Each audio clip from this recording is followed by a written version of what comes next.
Hello बच्चों, इस video में हम पढ़ेंगे चैप्टर रिप्रोडक्शन इन एनिमल्स, जिसमें कि हमारे मेन ऑब्जेक्टिव्स हैं animals that directly give birth to young ones, animals that reproduce by laying और parental care of the young ones of animals. उससे पहले यहाँ पर कुछ वार्म अप एक्सरसाइज दी गई है।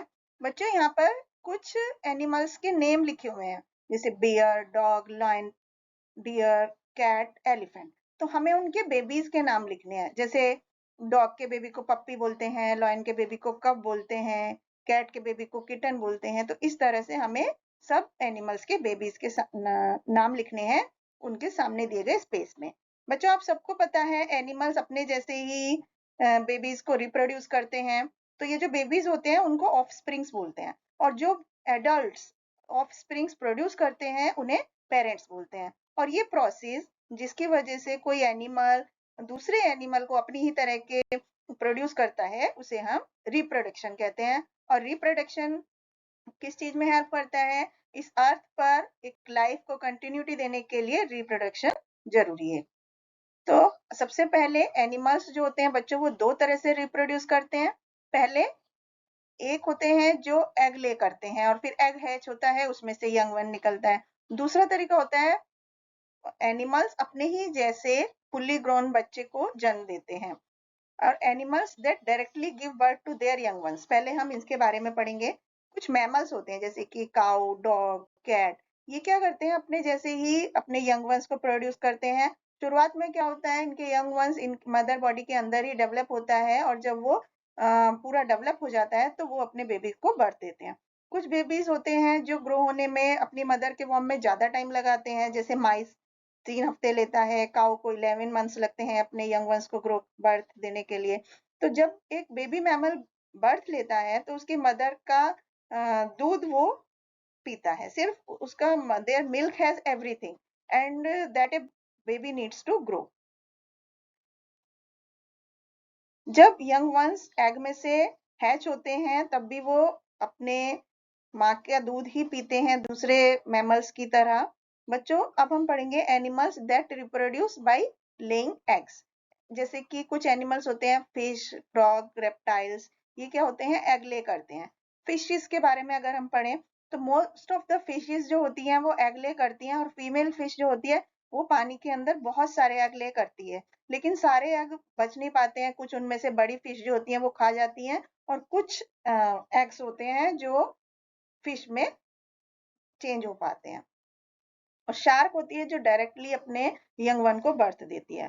फ्रॉग के बारे में अगर हम पढ़ें तो फीमेल फ्रॉग भी पानी में बहुत सारे एग ले करती है, लेकिन फिश से कम करती है। और जो फर्टिलाइज एग होता है वो छोटे से टैडपोल में ग्रो होता है, और टैडपोल उसके पेरेंट्स की तरह नहीं दिखता है, उसकी छोटी टेल होती है, और जब वो बड़ा हो जाता है तो उसकी टेल खत्म हो जाती है और वो लैंड के नजदीक आने लगता है और अपने पेरेंट्स की तरह दिखने लगता है और लैंड पर चलने लगता है। रेप्टाइल्स की अब हम बात करते हैं। रेप्टाइल्स जैसे कि लिजार्ड, स्नेक, क्रोकोडाइल, ये लैंड पर एग ले करते हैं, और जबकि ज्यादातर रेप्टाइल्स जैसे कि क्रोकोडाइल और टर्टल हैं ये पानी में ले करते हैं, लेकिन वो लैंड पर एग ले करते हैं। Eggs have tough shells. Egg का जो आउटर कवर होता है वो बहुत ही हार्ड होता है, जिसकी वजह से उनके जो यंग रेप्टाइल्स हैं उसके अंदर सुरक्षित रहते हैं, और उसके अंदर ही उन्हें यंग रेप्टाइल्स को एग्स की से ही फूड भी मिलता रहता है। और कुछ समय बाद जो यंग रेप्टाइल्स हैं वो एग हैच करके बाहर आ जाते हैं। स्नेक्स जो है वो बुरों में एग ले करता है जहां वो रहता है। टर्टल्स जो है वो बीच पर एग ले करते हैं। और मदर मदर क्रोकोडाइल जो होती है वो क्या करती है, रात के समय होल खोदती है और उसमें लगभग 40 अंडे देती है, और फिर उसमें से उसका यंग जो क्रोकोडाइल होता है वो हैच होता है। बर्ड्स की अगर हम बात करें तो बच्चों, ऑल द बर्ड्स ले एग। ज्यादातर वो छुपे हुए घोंसलों में अंडे देती हैं, और जो फीमेल बर्ड होती है वो एग के ऊपर बैठती है उसको गर्म रखने के लिए, और फिर उसमें से एग ले करती है। चिक्स जो होते हैं वो नेस्ट में हैच होते हैं ग्राउंड के ऊपर, और जब वो उनके जो पेरेंट्स हैं वो उन्हें जब तक फीड कराते हैं जब तक वो अपने आप सही से उड़ नहीं पाते। और चिक्स ग्राउंड पर जो हैच होते हैं वो जनरली उनका बॉडी कवर होती है जिसे कि डाउन बोलते हैं, और वो अपने आप से चल पाते हैं, पिक कर पाते हैं चीजों को जो उन्हें खानी होती है जब वो हैच हो जाते हैं।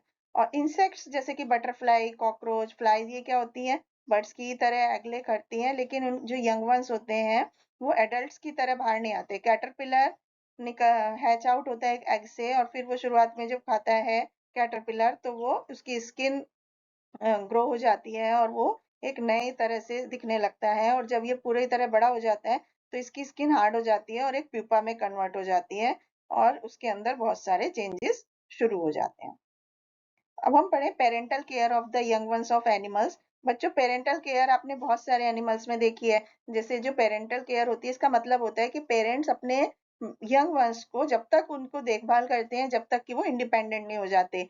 तो ये जो पीरियड होता है और इस टाइप की जो पेरेंटल केयर होती है वो अलग अलग एनिमल्स में वेरी करती है। तो सबसे पहले हम पेरेंटल केयर इन बर्ड्स पढ़ते हैं। जनरली बर्ड्स क्या होती हैं, अपना घोंसला बनाती हैं पेड़ों पर और या किसी सेफ जगह पर। और जब वो नेस्ट में एग ले करती हैं तो जो फीमेल बर्ड होती है या मेल बर्ड कभी-कभी अपने एग के ऊपर बैठते हैं उनको गर्म रखने के लिए, और जब एग ले उसमें से हैच हो जाता है तो पेरेंट्स अपने यंग वंस की देखभाल करते हैं जब तक कि वो अपने आप से इंडिपेंडेंटली रहने नहीं लगते, उड़ना नहीं सीख जाते, खाने नहीं लगते। शुरुआत में क्या होती है, बहुत से बर्ड अपने यंग वंस को अपने मुंह से फीड कराती हैं या आधा डाइजेस्ट खाना उनको देती हैं ताकि वो सरवाइव कर पाए। Parental care in mammals. Mammals बच्चों, highest degree of parental care जो होती है वो मैमल्स में ही होती है। Mammals provide love and protection to their young ones जब तक कि वो अपनी देखभाल खुद करना नहीं सीख जाते। तो homes are prepare to keep the baby safe and mother intimate contact with mother's body अपने उनके यंग वंस को वार्मथ और केयर प्रदान करता है। कार्निवोरस मैमल्स जो होते हैं, लायन, वो पेरेंट्स उनके जो होते हैं उनके बेबीज के, तो वो उनके लिए फूड लाते हैं उनके घर में ही, उनके ताकि वो उस फॉर्म में लाते हैं जिससे वो खा पाए। और कुछ मैमल्स में क्या होता है, पेरेंट्स जो होते हैं वो वायलेंट हो जाते हैं अगर कोई उनके लिविंग प्लेस को कुछ भी नुकसान पहुंचाता है। पपीज और पिगलेट होते हैं, वो भी उनकी माँ भी उनको वार्मथ और फूड प्रदान करती है। इसी तरह फीमेल कंगारू जो होता है वो अपने यंग वन को अपने पाउच में रखता है, और जिसमें इस एनिमल्स को मार्सुपिलस बोलते हैं। मार्सुपिलस में क्या होता है, कंगारू जो बेबी कंगारू होता है वो अपनी मदर के पाउच में ही उसको शेल्टर मिलती है, और जब तक वो बड़ा नहीं हो जाता तब तक वो उसी में रहता है।